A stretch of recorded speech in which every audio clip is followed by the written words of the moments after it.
Hi, hello, namaste. Welcome back to Needs of Children. We are discussing about 8th standard English medium social science. In that, political science continued part of chapter number 3, human rights. In the previous session, we get the information about introduction for human rights, the meaning of human rights and development of human rights. So these are the very important concepts we are discussed in the previous session. Let's come to in this session we are going to get the more information about human rights. Human rights and Indian Constitution. So as in the previous session we get the information about the Magna Carta, American Bill of Rights, French Fundamental Rights, and then UNO, how it is declared as a human rights, and the concept about correlation between the human rights and our Indian Constitution.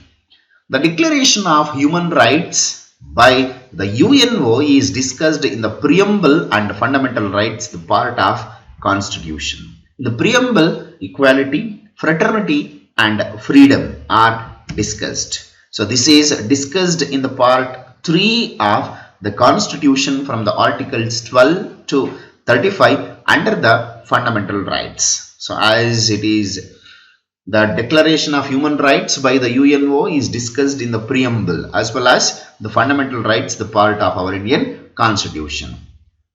In our preamble of the Constitution, it is given the importance about the equality, fraternity and freedom are discussed. Even majorly the article number 12 to 35, our Indian Constitution part number 3, it is discussed about the fundamental rights of the citizens of India. There were 7 fundamental rights in the original Constitution.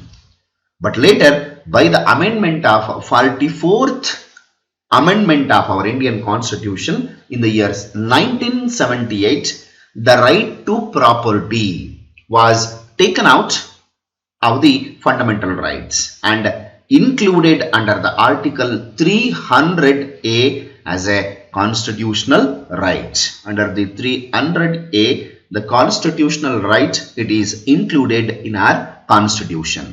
Removed the right to property. Hence, at present, there are 6 fundamental rights are there now. So, you can see in the picture, right to equality, right to freedom, right against exploitation, right to freedom of religion, cultural and educational rights, right to constitutional remedies. So these are the 6 fundamental rights of our Indian Constitution provided to all the citizens of India. Let's come to what are the difference between fundamental rights and human rights.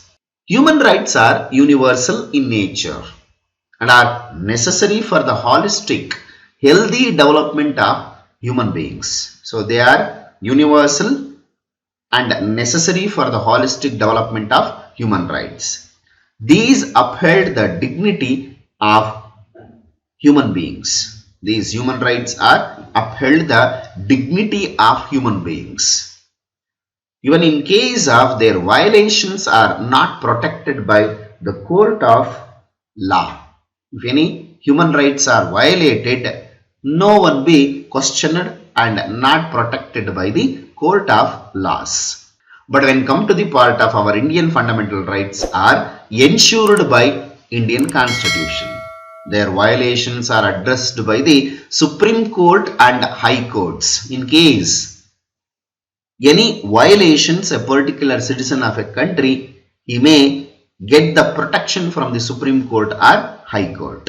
The fundamental rights are specific in nature and are protected under the constitutional law. So these are the major difference between the fundamental rights and human rights.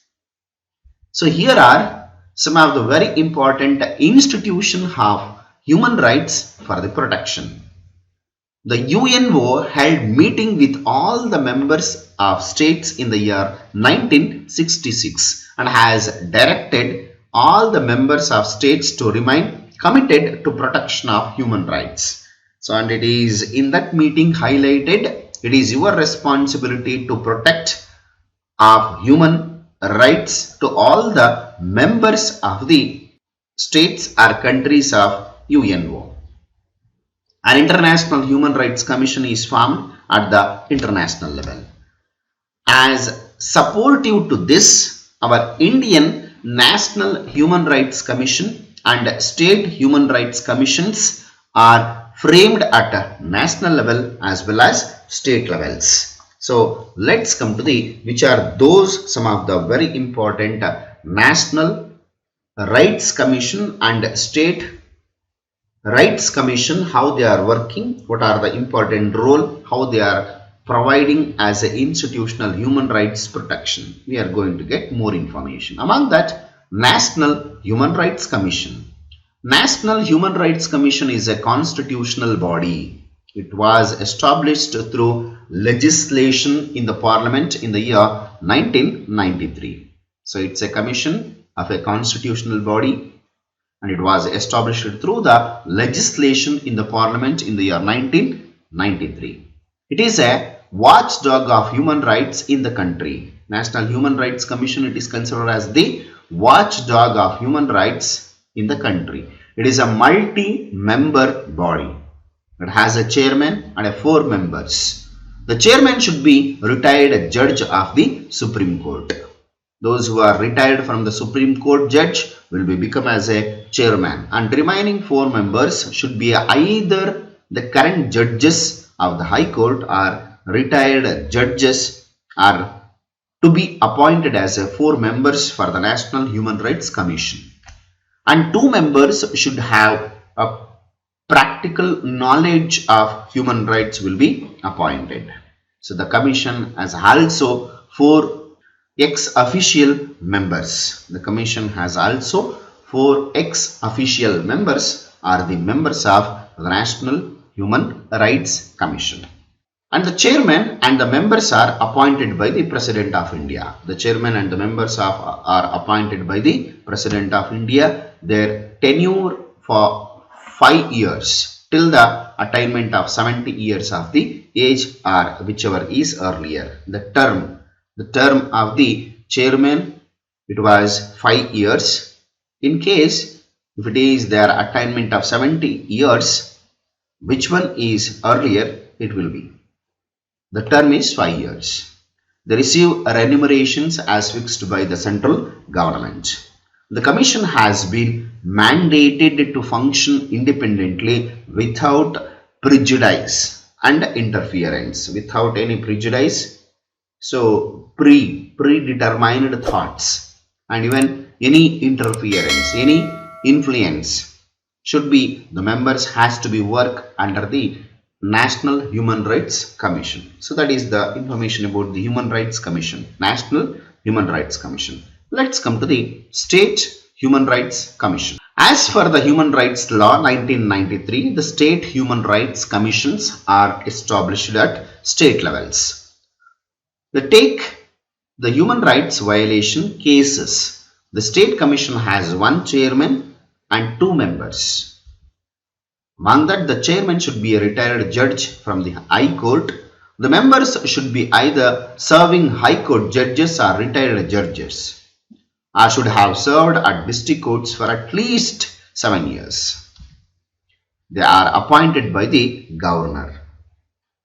So this is about the State Commission. In case any violations regarding about the fundamental rights, they can be get the protection under the State Human Rights Commission.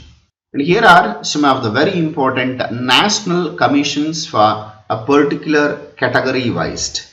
So let's come to the National Commission for Scheduled Castes and Tribes was bifurcated in the year 2003 by the 89th Amendment to Article 338. The National Commission for Scheduled Caste and National Commission for Scheduled Tribes were formed.